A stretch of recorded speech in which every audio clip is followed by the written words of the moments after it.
July August আন্দোলনে আহতদের জন্য অনুদানের পরিমাণ ১ লাখ থেকে বাড়িয়ে ন্যূনতম ৩ লাখ টাকা দেওয়া হবে বলে জানিয়েছে জুলাই শহীদ স্মৃতি ফাউন্ডেশন। আহতদের ধরন অনুযায়ী অনুদানের পরিমাণ আরও বাড়ানো হবে বলে জানিয়েছে প্রতিষ্ঠানটি। সকালে ফাউন্ডেশনের কার্যালয়ের সংবাদ সম্মেলনে শহীদ স্মৃতি ফাউন্ডেশনে জমা ও খরচের হিসাব তুলে ধরতে গিয়ে এমন তথ্য জানান প্রতিষ্ঠানের সাধারণ সম্পাদক সার্জিস আলম।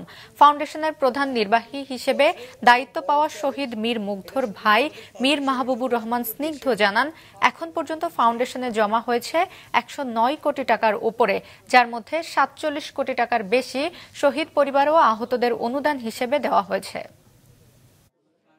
আমরা এখন পর্যন্ত সর্বমোট ২২২২৯ জন পরিবারকে সাহায্য করতে পেরেছি। তার মধ্যে ৬২৮ জন শহীদ পরিবার এবং ১৬০১ জন আহত পরিবারদেরকে আমরা আমাদের পক্ষ থেকে সাহায্য করতে পেরেছি। এই যে এখন ১ লক্ষ করে ফান্ড দিচ্ছে আহতদেরকে, এটা খুব দ্রুত ৩ লক্ষ করে দেওয়া হবে।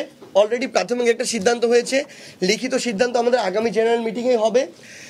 এবং দ্বিতীয়ত, শহীদ পরিবারকে আমরা যে ৫ লক্ষ করে দিয়েছি, এটা খুব দ্রুত ঘোষণা আসবে। হয়তো এই জানুয়ারি মাসের মধ্যেই একটা বড় অ্যামাউন্টে আবার আর্থিক সহযোগিতা সরকারের পক্ষ থেকে যে বলা হয়েছে ৩০ লক্ষ, এটা এই সংখ্যায় হতে পারে।